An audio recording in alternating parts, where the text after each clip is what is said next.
At the beginning of the summer, gas prices now seem to be going down just as fast. Good news, right? The Oil Price Information Service is now reporting 50 consecutive days of falling gas prices. I noticed they were still above $5 a gallon here in Chicago. Yeah, they're not really coming down that fast here. Yeah, but the average cost of a gallon of regular is hovering right around $4.12 nationwide. That's down from $4.26 just last week and from a record $5.03 back in mid-June. Joe Khalil joining us live from Washington with more, including how the White House is responding to news that could be positive for a whole lot more people. Joe?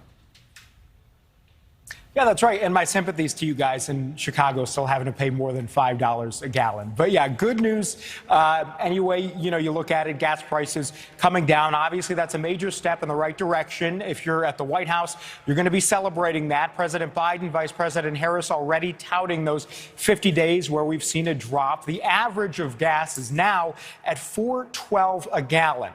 And look, you may be saying that's still pretty high, being above $4. But when you consider that just in June, a couple of weeks ago, the average for a gallon of gas nationwide was at $5.03, it is a significant drop. There is a big caveat, and you guys touched on it already. It depends really on where you live. In 19 different states, mostly in the South and in the Midwest, prices are on average already below $4 a gallon. But in states along the West Coast, prices are still hovering around that $5 a gallon mark. So the question is, why have we seen the average price drop almost $1 since its peak in just a few weeks? Well, part of it is fear of a recession. That has brought the price of a barrel of oil down.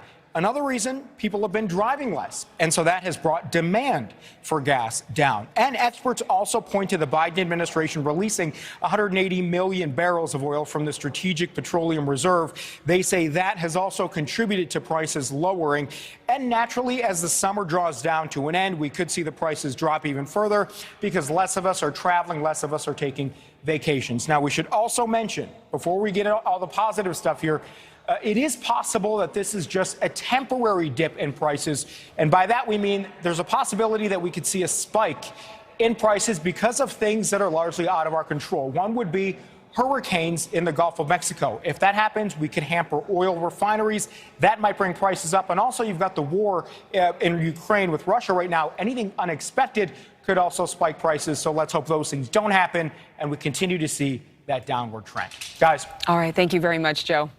Voting finishes today in Tennessee. Thank you for watching. Go to newsnationnow.com to find NewsNation on your television provider. And don't forget to click the red subscribe button below to get more of NewsNation's fact-driven, unbiased coverage.